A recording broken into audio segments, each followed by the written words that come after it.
Hi friends, பிடி கருணக்கிழங்கு குழம்பு எப்படி செய்யுதுன்னு பார்க்கலாம் வாங்க. கடாயில் எண்ணெய் சேர்த்துக்கலாம். எண்ணெய் சூடானதோ கடுகு, கடலைப்பருப்பு, உளுத்தம்பருப்பு சேர்த்துக்கலாம். சேர்த்து லைட்டாக பொன்னிறமாகட்டும். இப்போ நறுக்கி வச்சுருக்க வெங்காயம், பூண்டு சேர்த்துக்கலாம். கருவேப்பிலை எல்லாத்தையும் சேர்த்து நல்லா வதக்கி விட்டுக்கலாம். வெங்காயம் எல்லாம் நல்லா பொன்னிறமாக வதங்கி வரணும். கண்ணாடி பதம் போல் வதக்கி விட்டுக்கலாம். எப்போவும் நம்ம காரக்குழம்பு செய்கிறப்போ கடலை எண்ணெய்க்கு பதிலாக நீங்கள் நல்லெண்ணெய் சேர்த்து செய்கிறப்போ டேஸ்ட்டு ரொம்பவே நல்லாயிருக்கும். வெங்காயத்தை நல்லா வதக்கிக்கலாம்.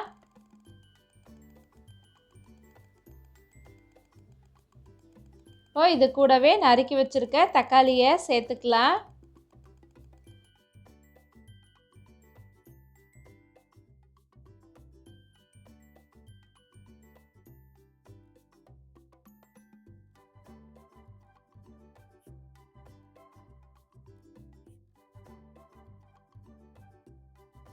தக்காளியை சேர்த்துட்டு தக்காளியும் நல்லா குழைய வரும்படி வதக்கி எடுத்துக்கலாம். இந்த ஸ்டேஜில் உப்பு லைட்டாக சேர்த்து நம்ம வதக்கிக்கலாம். இப்போது வேக வச்சுருக்க கருணக்கிழங்கை தோல் எடுத்துட்டு நம்ம இது மாதிரி கட் பண்ணி சேர்த்துக்கலாம். கருணக்கிழங்கு நமிக்காமல் இருக்கிறதுக்காக கொஞ்சமாக கல் உப்பு சேர்த்து வேக வச்சு எடுத்துக்கலாம்.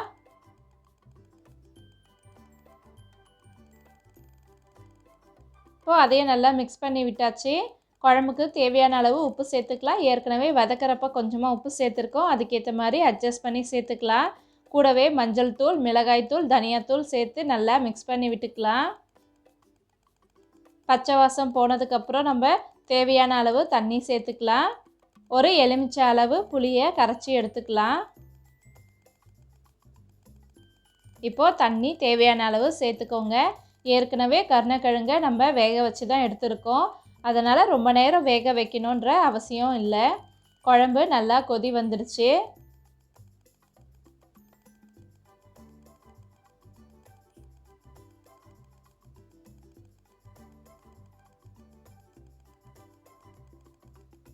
குழம்பு நல்லா கொதிச்சிட்ருக்கு.